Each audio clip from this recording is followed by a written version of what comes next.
예, 오늘 우리 큐티 본문은 주간 큐티 마가복음 9장과 또 10장인데요. 오늘 월화수 본문인 마가복음 9장을 함께 잠시 또 묵상하고자 합니다. 마가복음 9장 이 31절에서 예수님은 자신의 십자가 죽음과 사흘 만에 다시 부활하실 것을 제자들에게 말씀해 주시는 내용이 나옵니다. 그런데 32절에 보면 제자들은 예수님의 이 말씀을 깨닫지 못하였다라고 말하고 또한 그 말의 내용을 무서워했다 이렇게 기록합니다. 이는 제자들이 지닌 신앙의 현 주소를 보여주는 장면입니다. 마가복음 9장은 이 30절에 앞서 두 가지 사건이 나타납니다. 9장 1절부터 13절은 우리가 잘 아는 예수님이 높은 산에 올라가 변화되셨고 그곳에서 이 모세와 엘리야를 만나고 하늘의 음성을 듣는 놀라운 이 기적 사건이 이 베드로 등 해서 세 제자와 함께 그들이 경험하였고 또 14절부터 29절까지는 변화산 체험 이후에 마을로 내려오신 예수님께서 어린 시절부터 귀신 들려서 미쳐있던 그 아이를 고치시고 귀신을 쫓아내고 아이를 고쳐주시는 이런 또 기적사건, 축사사건이 나타나 있습니다. 제자들은 아마 이 두 사건, 이 두 기적 사건 속에서 예수님에 대한 이 마음의 흥분과 기대가 가득 차 있었을 것입니다. 예수 믿길 잘했다. 예수님 따르길 잘했다.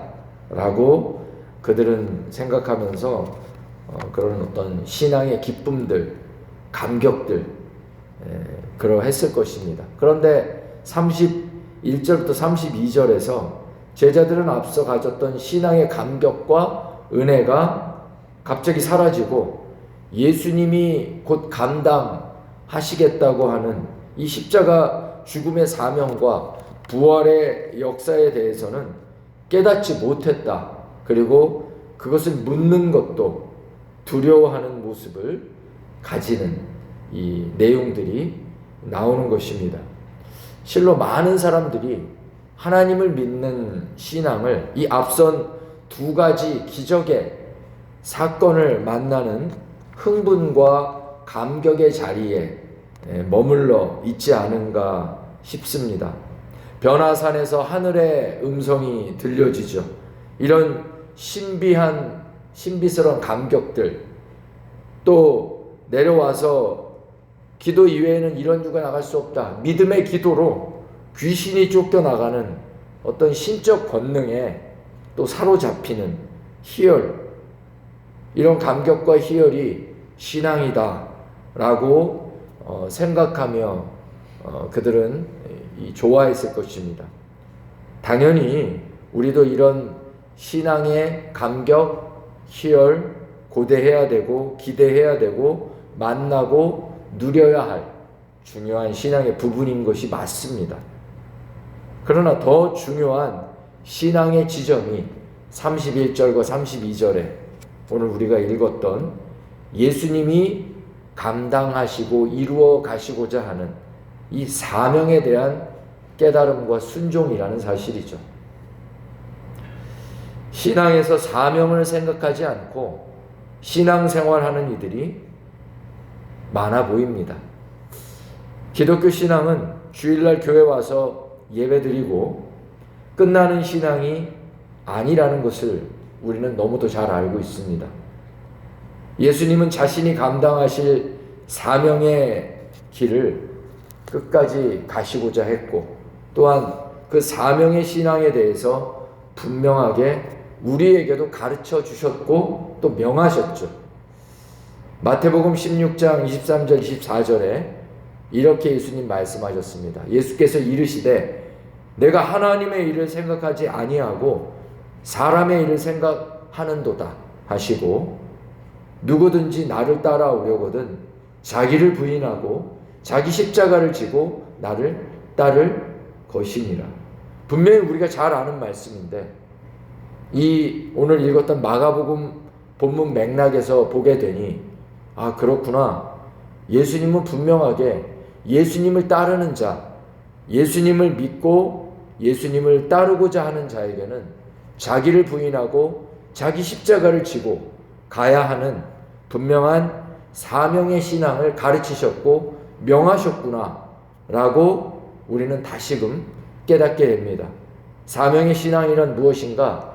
예수를 믿고 분명히 따르고 있었는데 이 제자들이 하나님의 일을 생각하지 않고 사람의 일을 생각하고 있는 모습이었구나 라고 분명하게 우리는 묵상해 볼 수 있는 것입니다.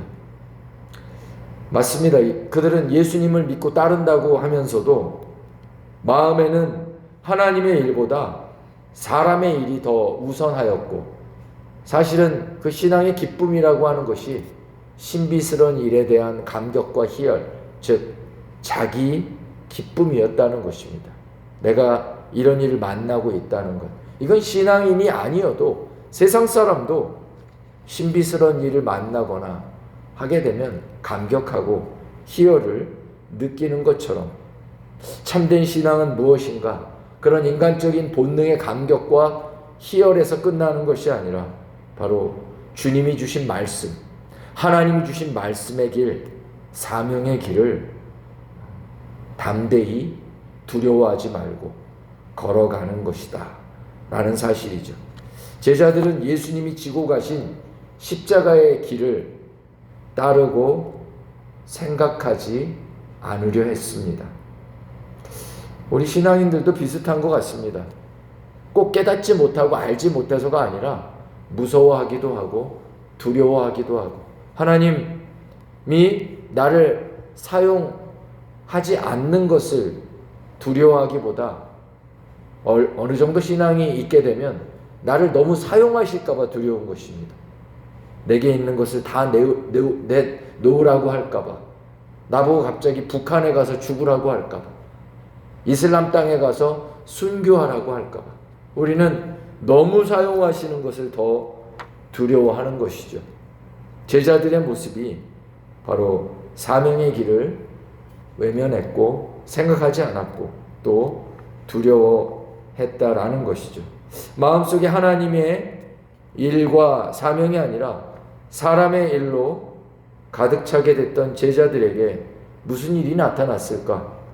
마가복음 9장 34절과 35절에서 이런 내용들이 이어집니다.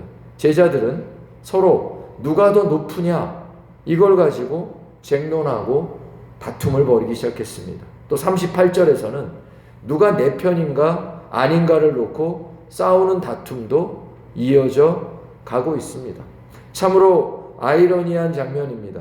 예수님은 십자가 죽음의 사명과 부활의 소망을 가르치고 말씀하셨는데 제자들은 누가 더 높으냐 누가 더 내 편이냐를 놓고 다툼과 쟁론을 벌이는 모습이 이어지고 있는 것입니다.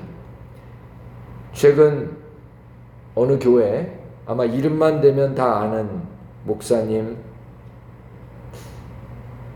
이전에 많은 추앙을 받고 또 저도 신학생 때 그분의 책을 읽으며 야, 참 말씀의 깊이가 깊다. 그리고 종종 저도 그분의 읽었던 책을 가지고 창세기를 또 출애굽기를 그렇게 설교하는 그런 일들도 있었는데요. 그 목사님이 아들 개척 분립 문제로 40억을 가지고 교회와 이 노년에 다투고 싸우는 볼썽사나운 장면들로 그 교회뿐만이 아니라 세상이 시끄러워지고 있습니다. 왜 평생 그렇게 좋은 명설교로 많은 이들에게 추앙을 받았고 또 많은 이들에게 하나님의 일을 분명하게 가르치고 알려주신 분이 왜 마지막 순간에 목회 은퇴하시고 노년에 사람의 일만 생각하면서 부끄러운 교회의 모습을 세상 사람들에게 광고하고 있을까? 이런 의문과 답답함을 가지고 있었습니다. 내가 교회에서 이만큼 목회했는데, 수고했는데, 헌신했는데 내가 얼마나 높은데 라고 하면서 이 정도는 받아야 하지 않나? 이 정도는 우리 아들이 가지고 나가야 하지 않냐? 라고 하는 이런 모습으로 싸우고 다툼하는 것이 오늘 본문을 읽으며 다시금 생각이 나게 됩니다. 35절에 예수님의 말씀은 이러했습니다. 누구든지 첫째가 되고자 하면 뭇사람의 끝이 되어야 하고 사람을 섬기는 자가 되어야 하리라. 이미 우리는 이 말씀을 수도 없이 들었고 또 성경 1독, 2독, 3독을 하면서 계속 우리는 읽은 것이죠. 겸손히 맨 끝으로 가라. 싸우는 자가 아니라 섬기는 자가 되면 가장 큰 자가 될 것이다. 그 목사님께서 그렇게 돈 문제 갖고 싸우지 않고 그 명성이면 솔직히 어디 가서 생개척을 해도요, 돈 한 푼 없이 해도 제가 볼 땐 저 같아도 그 교회 가서 그 목사님의 말씀을 듣고 배우고 싶었을 것 같아요. 저렇게 10,000명, 20,000명 목회를 하신 분이 노년에 다시 생개척을 하시다니 아마 수많은 사람들이 다시 모여서 이분이 돌아가시기 전까지 그분의 입에서 나오는 말씀의 진리와 묵상과 그 깨달음을 얻고자 아마 더 큰 부흥을 이루지 않았을까 싶은데요. 왜 그랬을까 싶습니다. 더 끝으로 가면, 더 낮아지면, 더 섬겨주면 아마 우리 개신교에서 잘 나타나지 않는 정말 큰 목사님, 훌륭하신 목사님으로 서지 않았을까 싶은데요. 그리고 예수님은 37절에서 겸손히 사람을 섬기는 것은 주님을 섬기는 일이다 라고 하는 정말 놀라운 가르침을 주셨습니다. 성전에서 경건하게 기도하고 예배하는 것만 사람을 섬기는 일이 아니고 내 이웃을 내 몸처럼 사람을 향해 섬겨주고 품어주는 것은 곧 예수님을 섬기는 일이라는 사실을 알려주고 계십니다. 그리고 42절과 43절에서 예수님은 만약 하나님을 예배하는 일은 잘했지만 사람을 소중히 섬기는 일, 특히 약자들, 작은 소자들 제대로 하지 않으면 그 사람을 혹시라도 실족시킨다면 연자맷돌을 목에 메고 바다에 던져져 죽을 만큼 죄가 크다라고 말씀하시고 그 죄의 무게들을 예수 믿고 죄를 짓는 일이 얼마나 무섭고 무거운 것인지를 43절부터 49절까지 너무 리얼하게 말씀하셨습니다. 예수 믿고 범하는 죄 그거 가볍지 않다. 어떤 것이냐? 차라리 죄 지은 손과 발과 눈을 찍어내버리고 버리서라도 몸은 천국 가는 게 훨씬 낫지 않겠냐 라고 오히려 예수 믿고 죄를 짓는 일에 대해서 성경은 지옥이라는 단어가 거의 안 나옵니다.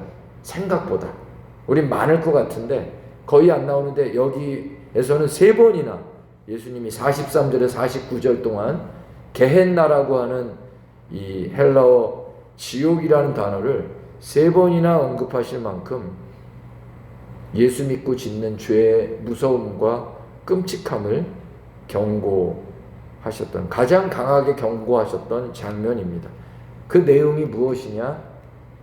예수를 믿고 작은 약자들, 소자들, 아무도 돌아보지 않는 사람들, 그런 이들에게 함부로 행하는, 섬기지 않는 그런 모습들.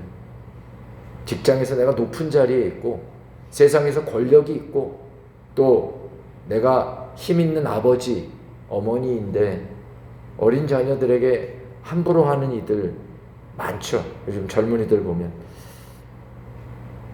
이런 모습들을 예수님은 분명하게 가르치신 것이죠.